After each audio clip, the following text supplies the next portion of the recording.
Hey everyone, I'm Chris, and this is Cue the Credits. Welcome back to Cue the Credits, the home of everything boutique Blu-rays, physical media, and the art of collecting. In today's video, it is that time of the month again where we reflect back and we look at the previous month and we talk about what I have watched in the month of January. I've decided now we're in 2026 that I'm going to mix these videos up a little bit. First up, things that are staying the same. Still going to be going through everything I watched from the first of the month to the end of the month. Not going to change that. But what we are going to talk about is how many films I watched in the cinema, how many films I watched on physical media, and how many films I watched on streaming. We're going to have like a running total throughout the year. Also, at the end of each one of these videos throughout the year, I'm going to put a little screen share somewhere on the screen so you can see what I'm seeing and we can talk through that, see what the stats are like. I personally think it'll be pretty cool. But of course, let me know in the comments down below what you think of that idea. Is there anything else that you'd like to see in these what I watched videos? Let's get into it. First up, let's talk stats. So I'm going to be taking this total watch number as things that have been logged on Letterboxd. So total amount of things that have been watched is 31. Managed to get one per day somehow this month. Granted, there were a lot of like double feature days and stuff like that, but 31. It's a good way to start the year. Number of physical media releases that I watched out of those 31 was 13. Not bad. So over a third, which is a plus. Then in theatres, I watched 7 films. And then that leaves us with streaming, where I watched 11 titles. Overall, I think those are pretty good stats on that side of things. Of course, we want the physical media number to be the highest. Ace, why am I buying these things behind me? But streaming has got to come in a close second. And with how busy January was, I think 7 films in the cinemas pretty darn good. Let's get into the actual titles then. I've got Letterboxd on the phone, and first up, on the 1st of January, I watched Marty Supreme. This unfortunately is a film that I did want to see on Boxing Day, but none of our local cinemas were showing it until New Year's Day, so I did have to wait until, well, the 1st of January for that. But as you saw, it is a 5 out of 5 from me. This is an absolutely incredible film, and on the surface, it's a Timothée Chalamet film about ping pong, and it's got Josh Safdie directing it, but it is just such a ride from start to finish. It is 2.5 hours long, and it doesn't feel like it. There is so much going on, and there's so many like interpersonal relationships and dramas, and it is a great time. Next up, and it was a cinema day double feature on New Year's Day, I watched Song Sung Blue. So it is safe to say that my mum might be the biggest Hugh Jackman fan ever. Maybe. She absolutely adores the man. So she saw the trailer, she has to go and watch this. Schedule was lined up that New Year's Day was the best of it, so I was like, yeah, hey, why not? Let's double feature it. As you saw, it was a 2.5 out of 5 for me. I don't know whether it's because I watched this pretty much, walked out Marty Supreme, went into Song Sung Blue. It just felt a little bit long in the tooth more than anything. And reflecting on it, maybe I was a little bit too harsh. I think I'm gonna have to watch it again at some point to really like take in the film, but had some really good performances from Jackman and Hudson. Overall, it was a fun time, and reflecting on it, I did quite enjoy it. I just felt it didn't need to be over 2 hours long for the story. And it's also one of those films where it's like just a really good time at the start, and then it just goes into some next place near the end, which, yeah, I mean, it is semi to be applauded. If you enjoy musicals and if you enjoy Neil Diamond, this is really going to be a great time for you. Personally, I don't really have any idea about Neil Diamond apart from Sweet Caroline. So yeah, Song Sung Blue. Then watched the Stranger Things finale. This was a 4 out of 5 for me. Personally, I enjoyed it, but Was it everything that I wanted? Not really. I think there was a couple of bits that they could have done a little bit better, but also so much so that I was so in the conformity gate saga for like the first part of January, being like, maybe it is all like a thing in Vecna's mind and we are going to get an extra episode. I fell hook, line, and sinker for all the conspiracy stuff on it. It was fine. Like it wasn't a bad time at all, and it culminated the show quite nicely. Personally, I could kind of take or leave season 5. Overall, it was an alright season. I don't think they necessarily fully stuck the landing, but for a 5 season series, I absolutely adore Stranger Things. I really, really hope that we get a 4K collection or Blu-ray collection or anything, just a physical media release of Stranger Things. So here's hoping, Netflix, come on. Then watched Paranormal Activity. This is something my other half picked up just after Christmas, I believe. Either way, in December. She decided to watch the Blu-ray on this, so I was like, you know what, I'll sit in the living room and watch it as well. It is, yeah, it's still a very terrifying film, and definitely the best one of the Paranormal Activity films. I think just the low budget and the realism of it all is just, it's just eerie, and it plays on that, like, well, it could happen to you. And with the light now, you can really see this shadow in the background of this second sight release. It looks great on Blu-ray, as much as it can do with it being quite a low budget film. Paranormal Activity, I gave it a 3 out of 5. Next, we watched Little Shop of Horrors. This is something that I had never seen before. It's a first time watch. My other half could not believe it, considering I love a musical at times. So grabbed this from HMV, as I said, in the what I bought in January. I think she got it for like a £5 or something like that. Well worth it. This is a great 80s musical with just a stellar cast. It is an Ashman and Menken production. Of course, 2 of the great Disney Renaissance composers and songwriters. This is pre-Disney, just absolutely just nuts. Just nuts. It's got Rick Moranis in and all of his friends. As you see here, we've got John Candy, Steve Martin, and Ellen Green. Yeah, it's just a really good time. This has also got the director's cut on. So we watched the like theatrical cut and then watched the director's cut, which if you have seen this and you haven't seen the director's cut, definitely watch it. If you haven't ever seen this, watch the director's cut. It's it's very interesting, but from reading up on it, it's something that just didn't test well with audiences, so they had to change the end of it, which I kind of get, I kind of don't. Just one of the great musicals, and I'm glad to have finally sat down and watched it. Then I watched, actually, I'll preface this. So at the start of 2025, I decided that I was going to note down or put into a Letterboxd list all of the things that I saw a trailer for in the cinemas before I was watching a film. So I'm making it my mission in 2026 that I'm going to get through that list. Of course, by the end of the year, if a film is like yet to be released, then that counts as completed, as it were, but I can't be like seeing a trailer for something and it's been out and not watched it. That will mean failed. So this next film has been quite high up on that list, hence watching it. And it was Flight Risk. This is the Mel Gibson directed film about Mark Wahlberg having a hairpiece and being a assassin, I guess. Yeah, it is. Yeah. It's not great. As you saw, I gave it a 2 out of 5.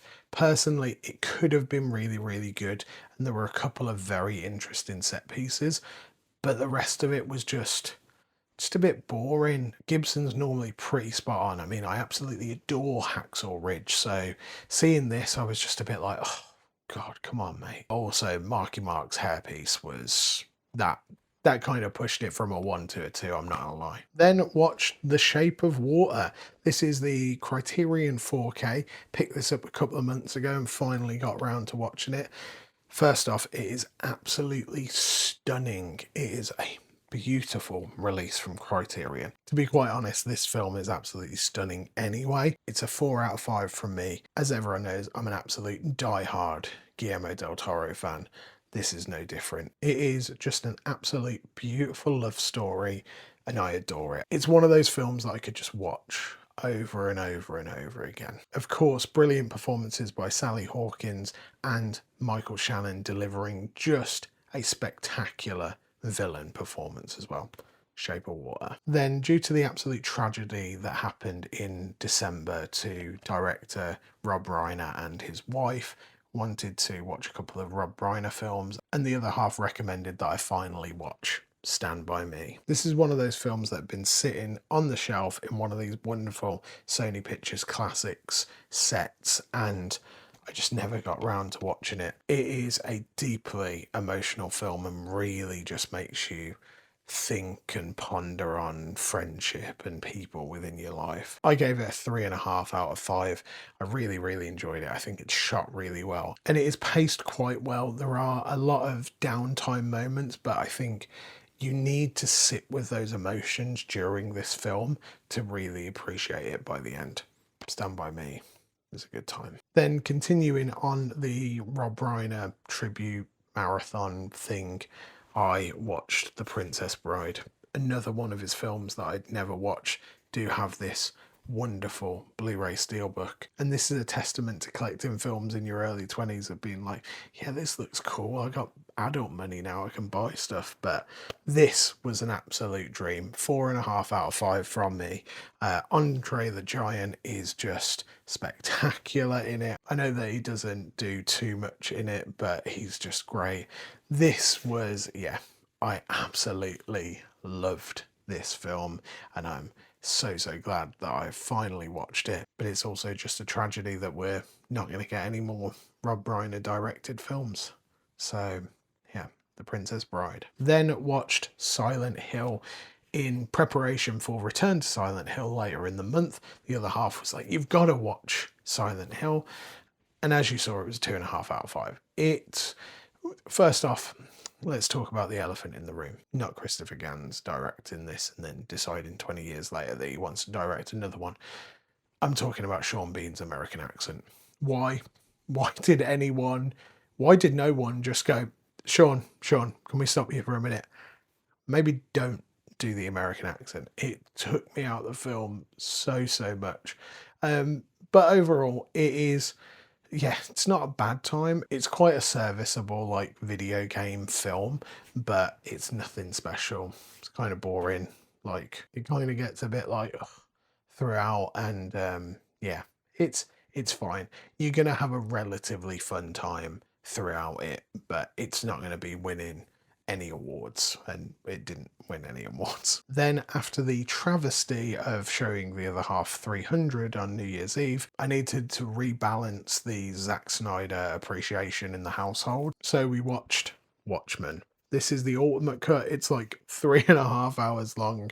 She had never seen this film before, so really appreciated watching a 3.5 hour cut of it. But first off, absolutely adored it, and it's a 4 out of 5 for me. Watchmen is just fantastic, and I mean, yeah, people will probably light me up in the comments, but I really enjoy Watchmen. I think it's done so well. I think Snyder's directing lends very well to it. I think casting is pretty much on point. Of course, Rorschach with Jackie Earle Haley at the helm is just fantastic. Jeffrey Dean Morgan as the comedian and Patrick Wilson as Night Owl 2 is just, yeah, it's a really stacked cast, as you can see here if you've never watched it. This is actually like the ultimate cut.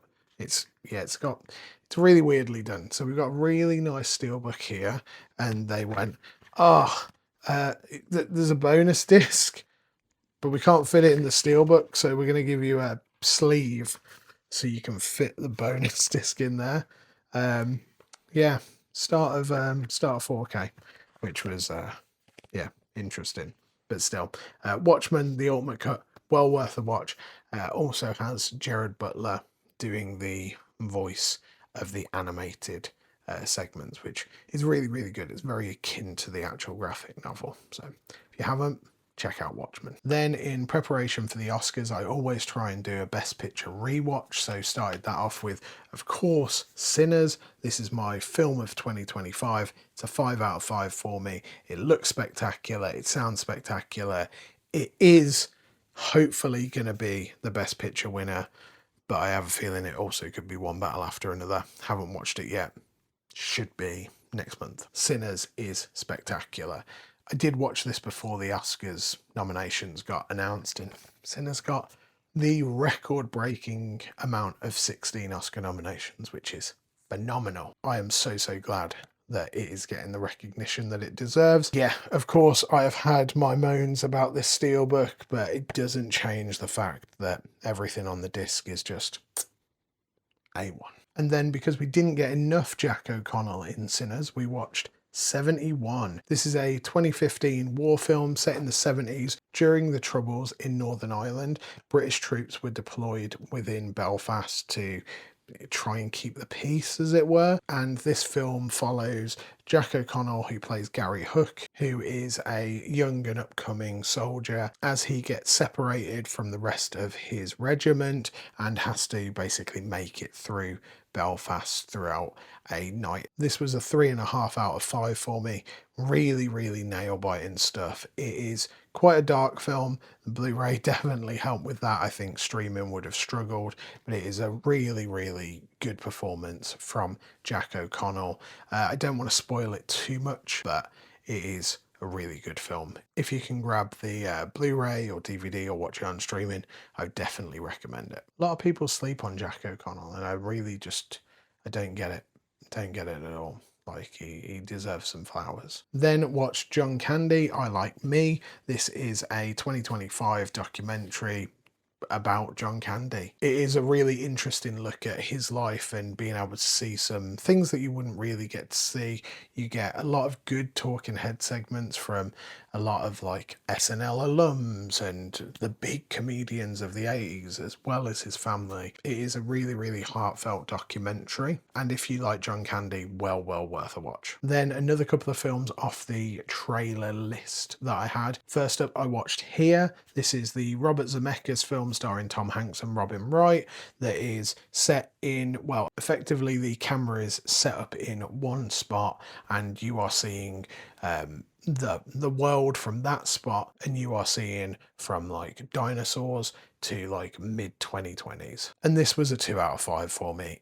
I was really intrigued by the concept, and honestly, I feel like it could have been done so much better. Like, we spent far too much time with like the whole Tom Hanks lineage and Paul Bettany, who's doing a pretty, like, he's doing a hammy performance, to say the least, Paul Bettany. Yeah, there's de-aging, and yeah, it's so Zemeckis-y that it kind of hurts it. I'm not gonna lie. That being said, there are a couple of things that stand out. Robin Wright's performance, especially, there is a scene at a birthday party.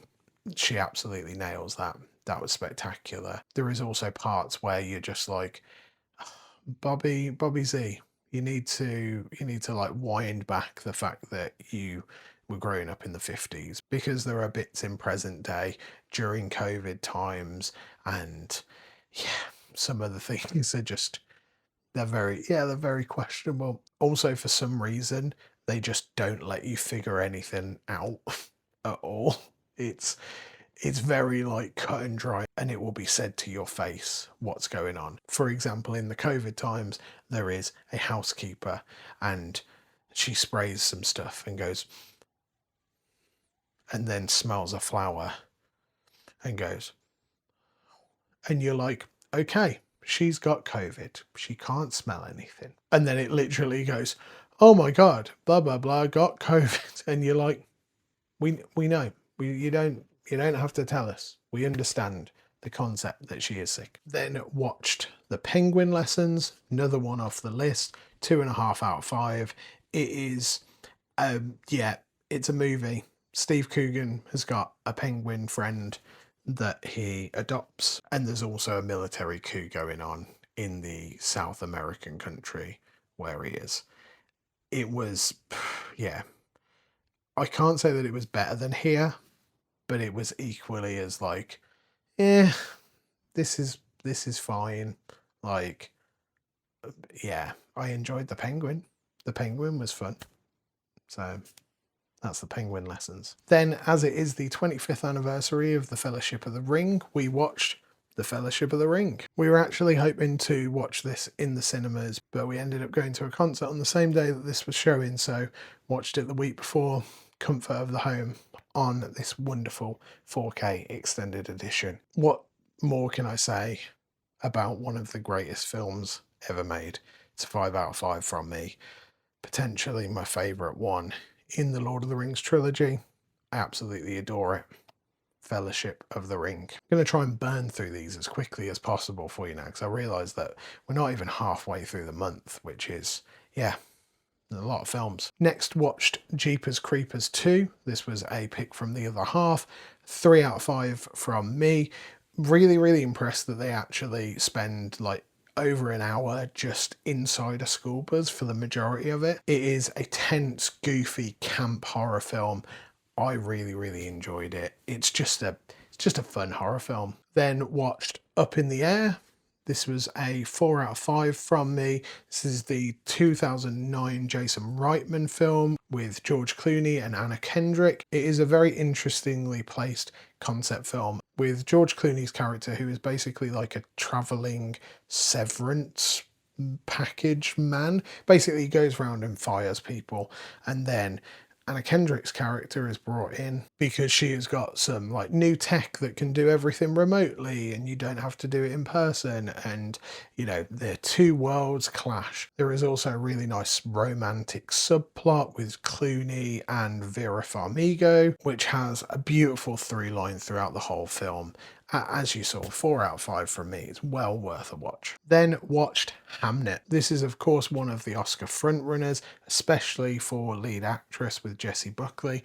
It is a 4 out of 5 from me. It is a deep, emotional film. Like, I was not ready for how much like this punched me in the gut. I hadn't read any of the source material, so I went in pretty blind, apart from the fact that I knew it's Shakespeare, and being from the Midlands, Shakespeare's quite rooted in our DNA, so I was like, I've got to watch it just for that. Unfortunately, didn't really have anything shot in Stratford upon Avon. Of course, they used the Globe in London, and then a lot of houses in Shropshire, which is relatively close, but anyway, a little tidbit for you on that. Either way, I'll sit here and talk about, you know, you wanted a film to be fun and all of that, but Hamnet was great, but also it shook.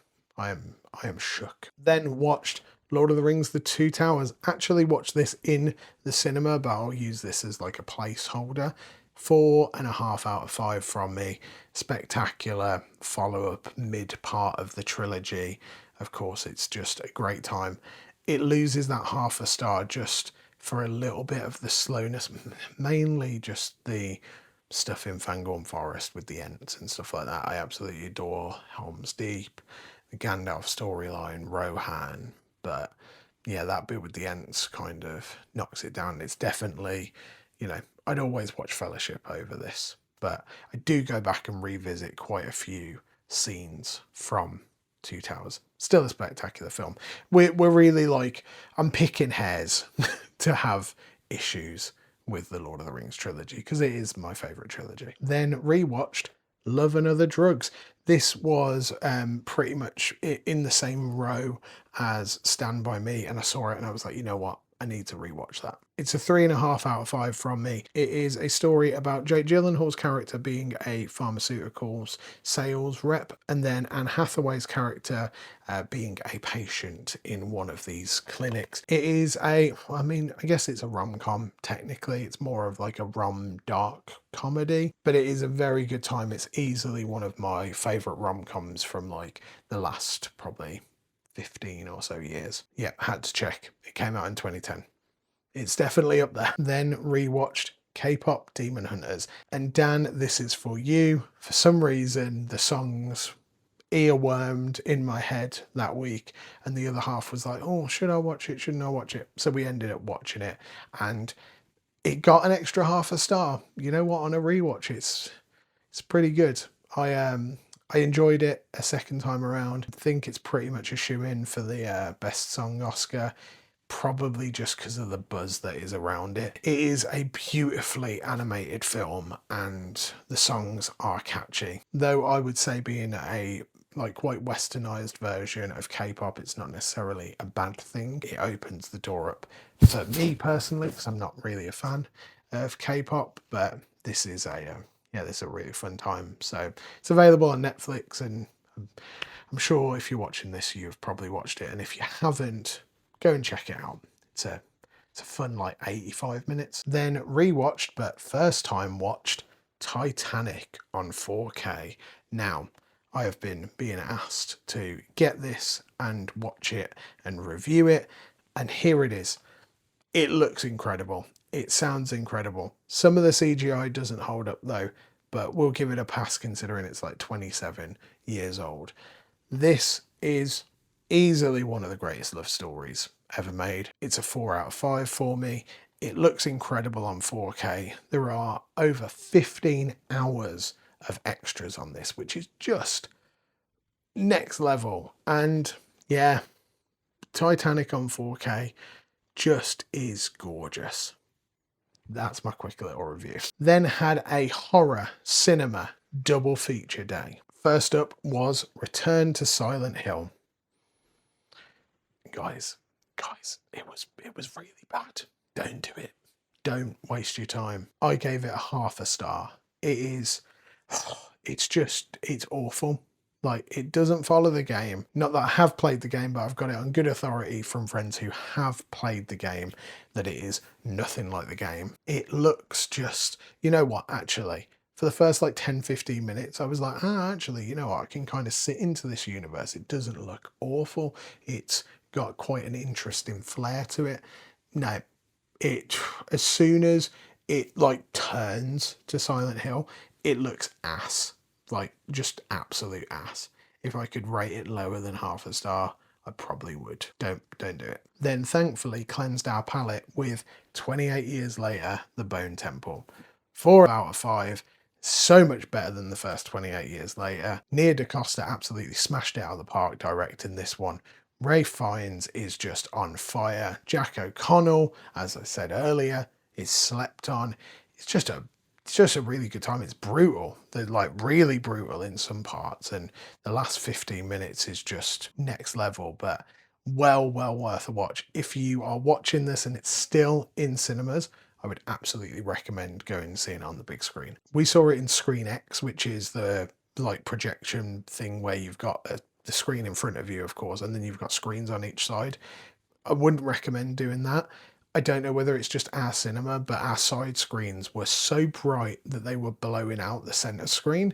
And also it's just weird AI generations on each side as well for the majority of it. It's, yeah, it gets really funky when you've got side projections that have people on because, yeah, they just look dodgy. So I'm quite excited when this does eventually come to physical media so I can see some of the scenes not getting really blown out, but it's a beautiful looking movie. I'm excited for part 3. Then watched The Taking of Pelham 123. This is the original one, not the remake, obviously, as you can see. It's a 4K from Arrow Video. This stars Walter Matthau and Robert Shaw. Just an incredible film. Frustratingly, took me a couple of days to watch it because I was just so exhausted that I ended up falling asleep. Not because the film is slow, just because I was just took out. So I gave it the proper time and wow, what a film. Another 4 out of 5 from me. I really enjoyed the remake personally, and I'd never seen this before, so I'm glad that I finally got to check it out. It is just, yeah, it's gritty, it's New York, it's, yeah, Taking a Pelham 123. Sorry for the lighting change. Once again, it is winter in England and the light just goes. So I just had to put on the big light. So sorry for the last couple of films, and you're probably like, I can barely see him. But You've got me now. So next up, we watched Clueless. This is something that the other half picked up. I'd never seen it, so hey, why not watch a 90s teen comedy, right? I gave this a 3.5 out of 5. It is just a fun time. I can't believe I'd never seen it. Alicia Silverstone was great in it. Paul Rudd's in there. It is like a who's who of like who is big now. That made no sense.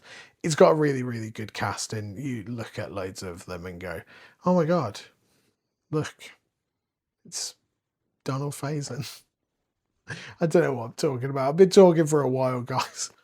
Look, here you go. Here's everyone who's absolutely clueless. We're nearly near the end. Then watched Rental Family. This is the Brendan Fraser led drama. He is in Japan. He's a down on his luck actor and gets hired by a firm that provides services to various people, whether that be to help in breakups or to provide companionship and various other things like that. And you see his journey throughout this film and the relationships that are made and the changes that it makes to him. It is just a deeply warm film and provides you with a nice fuzzy feeling inside. Like, that's the best way I could describe it. It was a cold night and Brendan Fraser gave me a nice warm hug.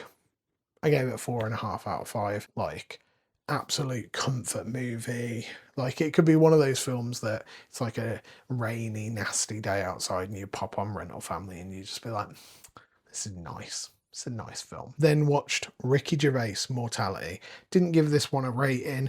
It is Ricky Gervais's latest stand-up special, and it is absolutely fine.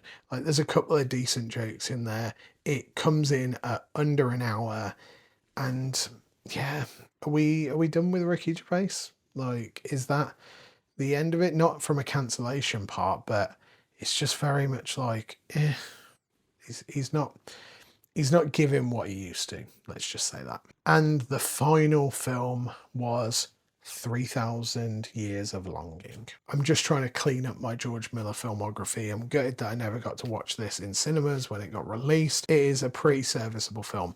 It's really, really good for probably first 70% of it, and then like the back end, it just kind of loses it and doesn't know what to do, and yeah, it's fine. But all of like the storytelling and understanding what Idris Elba's character's been through and the various things that have kind of tweaked him in that way.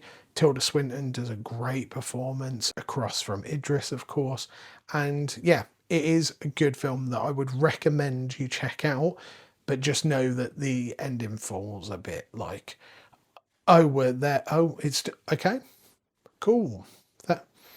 Thanks, George. Glad we watched this. Yeah. And that is everything that I watched from the 1st to the 31st of January. There was a lot of titles on there. Also checked out some TV. We watched The Traitors UK, been watching Sons of Anarchy, and also watched the WWE Royal Rumble and checked out WWE Unreal Season 2, or a couple of episodes at least of it. It's been a pretty productive month, and I appreciate you for sticking around until near the end of this video. Let's check out those Letterboxd stats, shall we? So I'm not really sure how I'm going to do this because you're going to see me, well, you're going to see the screen there, but I'm just going to be looking at my phone. So yeah, let me know if there's a better way that I could do this. Maybe I'll do a full screen with a voiceover. Who knows? Let's figure it out together. So getting straight into the 2026 stats. So we've got 31 diary entries, 27 reviews, 1 list. That's my Cineworld Unlimited justification list. I do that every year. And then 37 likes, 0 comments, and watched 60.6 hours of content. It's quite a lot for 1 month, actually. Highest rated films from the year, we've got The Bone Temple. That's the technically only film that's come out in 2026 that I've watched so far, because Letterboxd favours like US release dates and sometimes festival release dates. By week, we can see that my biggest week was the second week in January with 8 films, but still 7 films, 8 films, 7 films, and then 6 films, and then 3 at the last week, because there's only a couple of days in January. So 31 films logged, 15.5 is an average per month, and 6.6 is an average per week. Saturday is the biggest day so far, 10 films. And then my first and last film, of course, Marty Supreme, and then 3,000 Years of Longing. Most watched genre is drama, and then romance. And then USA and UK are leading the way. Everything that I've watched is in English. And then themes and nanogenres is moving relationship stories, and nanogenres as charm, magic and joy. Very interesting. And then this breakdown, watches and rewatches. So I'm quite pleased with this, that there is a lot of, like, my 2026 ratings. We've had quite a decent chunk of 4 stars. So 10 films at 4 stars. Then cast, we've got 3 from Jack O'Connell, 2 with Wallace Shawn, 2 with Andy Serkis, Bernard Hill, which is of course going to be all of our Lord of the Rings people. And then directors, Christopher Gans is at the top with Rob Reiner and Peter Jackson. Probably need to get Christopher Gans off that list, I would say. And then crew and studios, I'll let you pause that if you want to have a look. And my most liked review is the Princess Bride one with 2 likes. Then highs and lows, highest average film is The Two Towers, lowest average is Return to Silent Hill.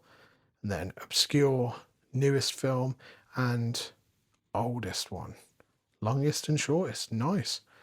And then here's all the films that I've watched in 2026 so far, with a world map and some highest rated that I'm yet to see. That is my letterbox. So that is everything that I watched in January 2026. What a slobber knocker of a video. Thank you so much if you have still stuck around. Probably need to find a way to, like, condense these videos, unless you really like the length of them. If you like listening to them maybe podcast style where I'm just chatting away, let me know in the comments down below. But as always, thank you so much for watching this episode of Cue the Credits. Really appreciate you taking the time to talk movies with me today. Remember to do all the YouTube stuff. Like, subscribe, comment, share it with your friends who like an absolute marathon of what I have watched in January. And until next time, I hope you have a wonderful rest of your day. Peace!